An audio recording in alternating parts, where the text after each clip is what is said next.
Uh, what I'm going to tell you is a story of survival in China during the wartime. And I am here mainly because my mother's ingenuity. I'm Eugene Yang. I survived World War II. My mother, my sister, and I were in China when Pearl Harbor broke out.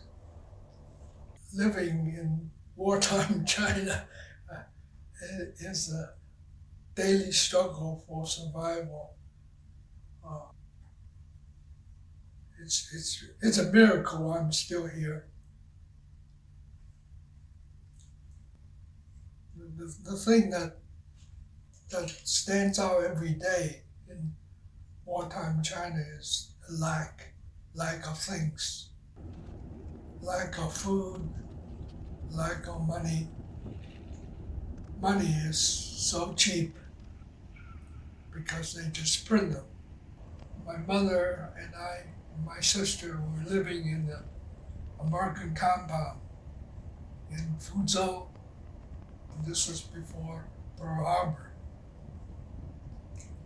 So we were safe staying inside the compound. I was told never to go outside because of these Japanese devils, very cruel to young children. And one time I remember looking through the fence, a hole in the fence, looked outside, saw a Japanese soldier. I was so surprised to see that he's a normal human being, wasn't a monster, children eating monster that we've been told Japanese were. Japanese came again, and this time it was after Pearl Harbor that we had to run. So we just ran away from the gunfire and the cannons because we just can't stay where we were. And we were running through some rice fields when my mother recognized some university students. Well, you really have no choice. You just run away from the sound. So we were all going in the same direction. I was pretty useless. I was still very young. I was doing my best because I was carrying everything I have, which wasn't much. I was 7 years old. I was born in 35, so Pearl Harbor was 42. So this is shortly after Pearl Harbor. Huh, I was older than I thought. Finally got to the destination we're going, which was a small town near upstream in Fuzhou. So we got on a boat, and that'll take us to further inland and save us from the Japanese. And this is where I told my mother I was crying, I was being a pest, I was hungry. And she said, "We're on the boat, we can't eat." She said, "We can eat after we get there." So after a long journey, we finally got to this small village about 40 miles or so from Fuzhou upstream. And I jumped up and down and said, "Now we can eat." And my mother started to cry. She's been pickpocketed, so we had no money. So picture this story where a young woman with two kids in a strange place. It's night time. She doesn't know anybody, and we have no money and no place to go. So that's the situation she's in. So my sister and I survived the Second World War primarily due to the ingenuity of my mother. She has to be a fancy talker. We went to the biggest building the, the village has, which is the hospital.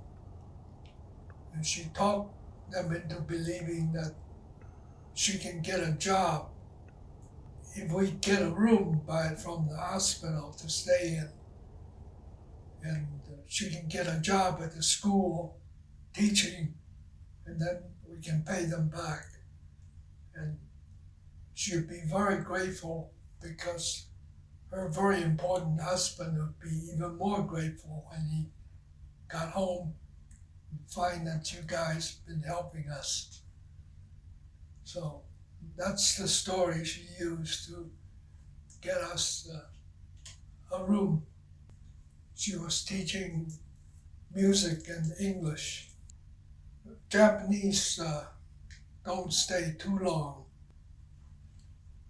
They prefer to be out on the ship controlling the sea. If they leave their ship to get on land, then they have to defend themselves because the Chinese army would be coming down on them. So they rather just go into town, pillage it, rape the women, then leave. Well, once we get to this village, which is about, I don't know, 60 miles inland, uh, we were safe from the Japanese.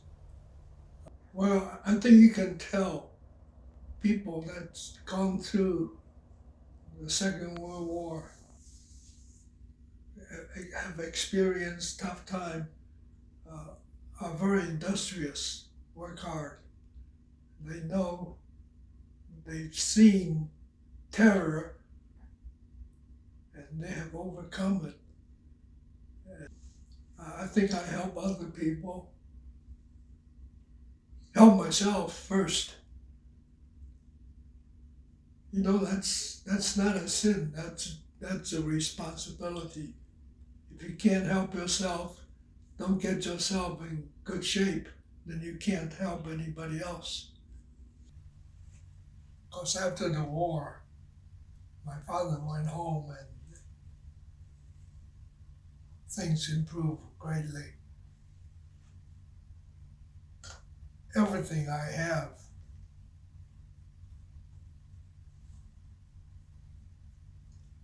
was accumulated after